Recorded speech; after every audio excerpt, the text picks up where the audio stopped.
আসসালামু আলাইকুম গাইস, আশা করি সবাই ভালো আছেন। আপনাদের অসীম দোয়ায় আমিও ভালো আছি। এক গাজীপুরের পতিতারে নিয়ে আইছে আর কি। গাজীপুরের পতিতার পিক নাই, পিকটা হয়তো দিতে পারতাম না।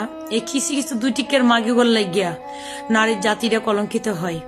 গাজীপুরের এই দুই টিকের মাগি এক হিন্দু বেড়ার লগে সংসার করে কাগজপাতি ছাড়া। আমি প্রতিবাদ করছিলাম, তখন আমার নামে মামলা করছে। গাজীপুরের এক মাগি, দুই টিকের মাগি, 4 আনা 10 পয়সার মাগি, বুঝছেন? এই মাগি আমার নামে মামলা করছে। কি কইতেন গাইস, কি কইবেন? এই দুই টিকের মাগি আমার নামে মামলা করছে। আমার যাই মানে হাজিরা দিতে হইব। কেরে প্রতিবাদ করলাম, দুঃখজনক না? এসব দুই টিকের মাগি গর লাগিয়া মান সম্মান। মেয়েটার নাম হইছে পলি, মেয়েটার নাম হইছে পলি। গাজীপুরের ভাই বন্ধুরা যারা আমার লগে অ্যাড আছেন, যারা আমারা দেখতেছেন, এই পতিতার দুই টিকের মাগির ঠিকানাটা অবশ্যই দিবেন আমারে। পলির বাড়ি কোথায়? গাজীপুর। মেয়েটার নাম পলি, কিন্তু দুঃখজনক হইল সত্য, তার একটা ফিক আমি দিবার পারতাছি না।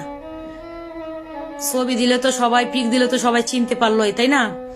যা অত্যাচার আমার উপরে শুরু করছে এ গাজীপুরের দুই টিকে মাগিয়ে, এ ইহুদির মাগিয়ে যা শুরু করছে সীমাহীন, সহ্য করে নিতে পারতাছি না। আর মন চাইতাছে এর 2 টুকরা করে লইতাম, ঠিক আছে নি? এর রাম ধরতাম আর ছিতাম, আমার মনটা চাইতেছে এর যে বাংলাদেশ হইতো তারা গত্তে ধরে আইনা মুড়ির 7 পাড়া ভাঙ্গে লাগাইলাম হয়। কিন্তু দুর্ভাগ্য যে বিদেশের বাড়ি তো। এ কলির নাকি জামাই আছে দেশ শুনছি, তারও নাকি বাচ্চাও আছে। জি বিয়া দিছে, হুদ বিয়া করাইছে, তার যৌবনটা থাকলি আর কি লাগাত আছে। তাই বুড়া মাগি 80 বছরের বুড়া এরকম সুখ না ধাক্কা দিলে ফইরা যায়। এই মাগির বলি যৌবন আছে। তা আমার আরবির বিল্ডিং এ ভাড়া থাকে গাইস, আমার আরবির বিল্ডিং এ ভাড়া থাকে। এইসব মাগিদের কারণে, দুই টিকের মাগিদের কারণে, বেশ্যার কারণে আমার নারীর জাত কলঙ্কিত হয়। আর আস্থা উঠতে যায়, বিশ্বাস উঠতে যায়। এসব মাগিদের কারণে বিশ্বাস উঠতে যায়, আস্থা উঠতে যায়। কেমন? এইসব ফুইরান্ডারে যদি আইনের আওতা না আনা হয়, এইসব ফুইরান্ডারে যদি সাজা না দেওয়া হয়, তবে হ্যাঁ একটা কথা বিশ্বাস, যে এটা যদি বাংলাদেশের বুকে হইতো তাহলে তার গতে দরিয়াইনা যতক্ষণ বাইরেইলাম হয়, যতক্ষণ লড়ল ততক্ষণ বাইরেইলাম হয়, যদি কাছে থাকতো আর কি। যদি বাংলাদেশের বুকে হইতো এটা কোনো জায়গায়, কোনো কিছু বুঝছেন নি?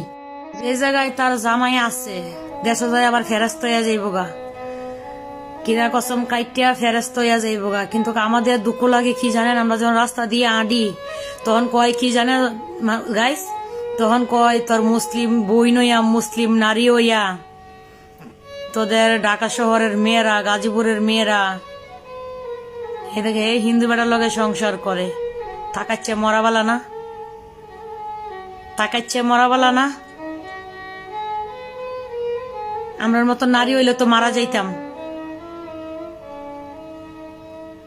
এসব ফিরেন হিন্দু বেটার লগে বিয়া বচ্ছে। আবার জানতাম যদি মুসলিম করতো, 3 কলমা কইয়া যদি বিয়ে করতো, মনের বোঝানি যাইত।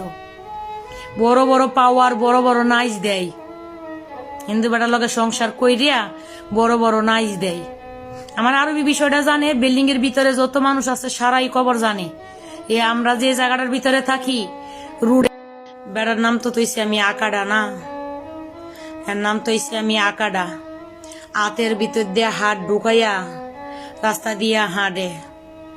আচ্ছা এরা সরম লজ্জা কই আছে? এদের গিনফিত কই আছে? এদের মাইটা কলজা কই আছে? এটা কি সমাজে খাইব? সমাজে খাইব নি? ইমেনের এক বেড়ায় আমার একদিন কইতাছে, কয়টা যদি আমাদের কান্ট্রিতে হইতো যে হিন্দু বেড়ার লগে সংসার করে, আমাদের কান্ট্রিতে হইলে তারে কয়েস ফায়ার দিলই, জনগণের সম্মুখীনে কয়েস ফায়ার দিলই, যে হিন্দু মুসলিম নারী হইয়া হিন্দু বেড়ার লগে কিভাবে সংসার করে কাগজপাতি ছাড়া। পরে আমার আরবিরে ডাকি আনছে, আমার আরবিরে ডাকি আইনা এই বেড়ায় জিগাইছে। মুরব্বী বেড়া 5 ওয়াক্ত নামাজ কালাম পড়ে, কোরআন তালাবাত করে, তাইর মুখ দেখতো চাই না। এই বেড়াই কইছে আরবিরে যে মাগিরে বাড়ি করে দিত বাসার তেনে।